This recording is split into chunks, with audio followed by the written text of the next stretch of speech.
Hello Excel learners. आज की इस वीडियो में हम सिंगल पाइवट टेबल क्रिएट करना सीखेंगे फ्रॉम मल्टीपल शीट्स। जैसा आप देख सकते हैं मेरे पास 3 डिफरेंट शीट्स हैं जिसमें जनवरी, फरवरी और मार्च का डेटा है।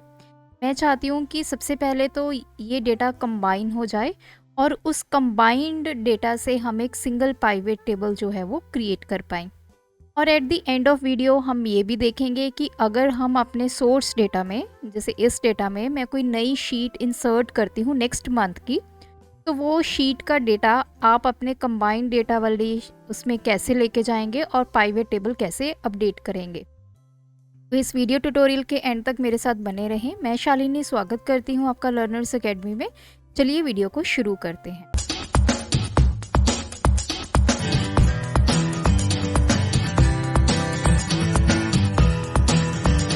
जैसे मैंने आपको बताया मेरे पास 3 शीट्स हैं। तो पाइवट टेबल अगर मुझे क्रिएट करना है तो कहीं जगह ये डेटा कंबाइन करके मुझे लाना पड़ेगा। तो उसके लिए मैं सबसे पहले एक ब्लैंक वर्कबुक यहाँ पे ओपन करूँगी। डेटा टैब में जाएंगे और यहाँ से get data from file from Excel workbook, जो आपका डेटा है वो आप सिलेक्ट करेंगे। Then import. जैसे ही डेटा इंपोर्ट करेंगे आपके पास एक विजार्ड ओपन हो जाएगा, दिस इज नेविगेटर। यहाँ पे आप देख सकते हैं मेरे पास तीनों शीट्स आ गई हैं, फेब, जन एंड मार्च।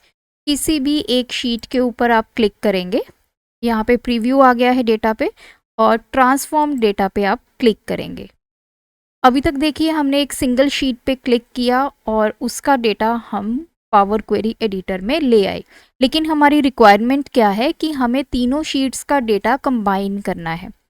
पावर क्वेरी में अप्लाइड स्टेप्स देखिए, यहाँ पे टोटल 4 हैं। सबसे पहले सोर्स डेटा है, देन नेविगेशन, प्रोमोटेड हेडर्स, ये जो हेडर्स हैं, और लास्ट है चेंज टाइप। कुछ यहाँ पे कॉलम्स की उसने डेटा टाइप जो है वो ऑटोमेटिकली चेंज की है। तो हमें ये स्टेप्स को यहाँ से करना है डिलीट, क्योंकि अब हमें तीनों जो हमारी शीट्स हैं उसका डेटा यहाँ पे कंबाइन करना है। तो सिर्फ सोर्स आपने रखना है और इधर आप देख सकते हैं यहाँ पे डेटा पे मेरे पास लिखा आ रहा है टेबल। तो यहाँ पे एक एक्सपांड का बटन है, इस पे आपने क्लिक करना है और इसमें आप देखिए सभी कॉलम्स आ गए हैं। नीचे एक आपको ऑप्शन मिलेगी use original column name as prefix, इसको आपने अनचेक करना है एंड ओके करना है। एज सुन एज आप इसको ओके करेंगे आपका तीनों शीट्स का डेटा यहाँ पे आ गया है। लेकिन डेटा में कुछ चेंजेस आपको यहाँ पे मिलेंगे। जैसे ये फर्स्ट आपको कॉलम, ये हमारा एक्स्ट्रा कॉलम है, और बिल्कुल लास्ट में चलेंगे तो ये देखिए आइटम, काइंड, हिडन, तो ये सभी एक्स्ट्रा कॉलम्स जो हैं वो हमारे डेटा में ऐड हो गए हैं। और अगर आप यहाँ पे देखें, ये जैसे ही मेरा जनवरी का डेटा एंड होता है, फेब का डेटा स्टार्ट होता है, तो यहाँ पे भी मुझे सेम वही आपके जो ऊपर टॉप में हमारे पास हेडर्स हैं, स्टेट, सिटी, वो मिलेंगे। सिमिलरली मार्च के स्टार्टिंग में भी यही आपको दिखाई देंगे।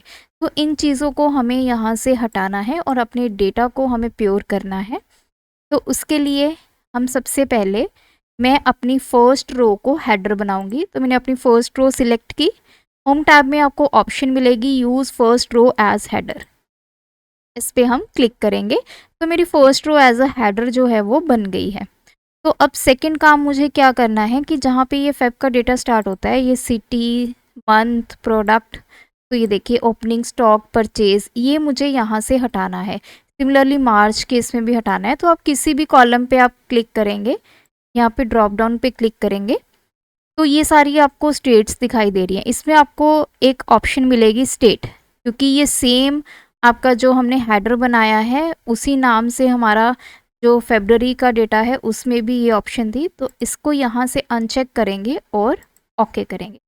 जैसे ही आप इसको ओके करेंगे तो देखिए मार्च के डेटा से और फरवरी के डेटा के टॉप से ये दोनों चीज़ें जो है वो हट गई हैं। अब नेक्स्ट काम हमने क्या करना है, जितने भी हमारे पास एक्स्ट्रा कॉलम्स हैं उनको रिमूव करना है और अपने कॉलम्स की जो डेटा टाइप है वो चेक करनी है। अगर आपको लगता है कि आपके कॉलम की डेटा टाइप आपने चेंज करनी है तो आप, जैसे ये मेरे नंबर्स हैं, तो आप इसको सिलेक्ट करेंगे, राइट क्लिक करेंगे, चेंज टाइप, और यहाँ से जो भी ऑप्शन आपने सिलेक्ट करनी है वो आप कर सकते हैं। मैंने इसको होल नंबर बना दिया। सिमिलरली परचेज की भी हम डेटा टाइप चेंज करेंगे। नेक्स्ट है हमारे पास सेल, और लास्ट हमारे पास है क्लोजिंग स्टॉक। तो देखिए डेटा मेरा यहाँ पे रिफाइन हो गया है। मैंने अपने सभी जो अपने डेटा टाइप्स हैं वो भी चेंज कर लिए। अब लास्ट में काम आता है कि जो एक्स्ट्रा कॉलम्स है उसको मुझे हटाना है।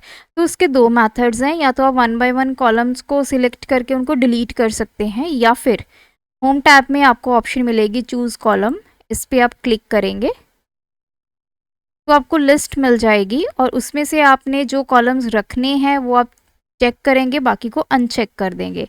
जैसे ये वाला कॉलम मुझे हटाना है, जैन_1 शीट, और ये फॉल्स, और बाकी ये मुझे सभी रखने हैं, और इसको करूँगी मैं ओके। एज सुन एज मैंने ओके किया वो कॉलम्स यहाँ से हट गए हैं, और सिर्फ मेरा जो डेटा है तीनों शीट्स का वो मुझे कंबाइन होके यहाँ पे मिल चुका है।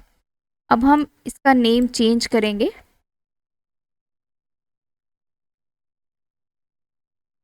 तो आप कुछ भी नेम दे सकते हैं, और यहाँ पे आप क्लोज एंड लोड की ऑप्शन पे क्लिक करेंगे।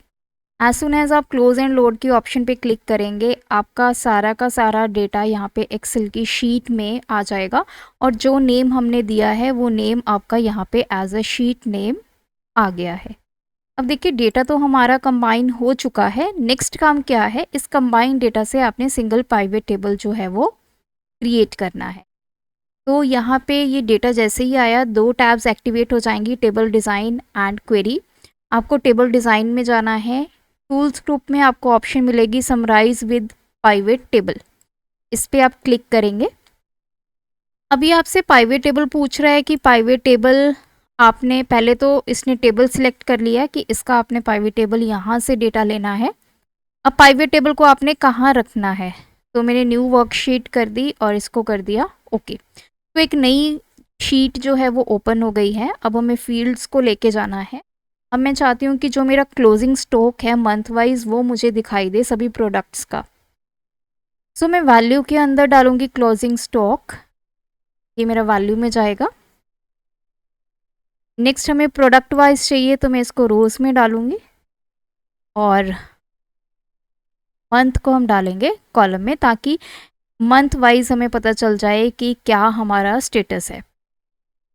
तो अगर हम कीबोर्ड की बात करें, जनवरी का क्लोजिंग स्टॉक ये है, फरवरी और मार्च ये आपका टोटल आ गया। तो यहाँ तक हमें समझ में आया कि कैसे हम अपने मल्टीपल शीट में पड़े हुए डेटा को कंबाइन करके उससे एक पाइवेट टेबल बना सकते हैं, और इन्फॉर्मेशन जो हम वहाँ से लेना चाहते हैं वो ईजिली पाइवेट टेबल की हेल्प से हम ले सकते हैं। अगर अभी तक आपको ये वीडियो अच्छी लग रही है तो इस वीडियो को एक लाइक करें और शेयर ज़रूर करें।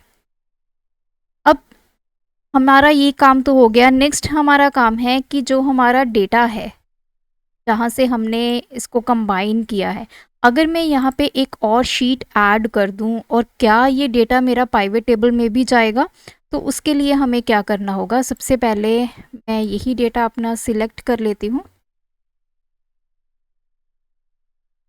और वो प्लेस कर लेते हैं।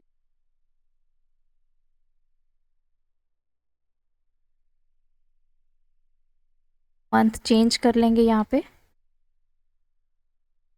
ये सिर्फ मैं आपको रेफरेंस के लिए दिखा रही हूँ, डेटा आपका कुछ भी हो सकता है। और इस शीट को भी हम रीनेम करेंगे। तो एक नई शीट हमारी ऐड हो गई है, और ये हमारा पुराना डेटा जहाँ से हमने फैच किया है। अब देखिए जैसे आपने ये शीट ऐड की, इसको आप करेंगे सेव। सेव करके अपनी इस फाइल को आप कर देंगे क्लोज।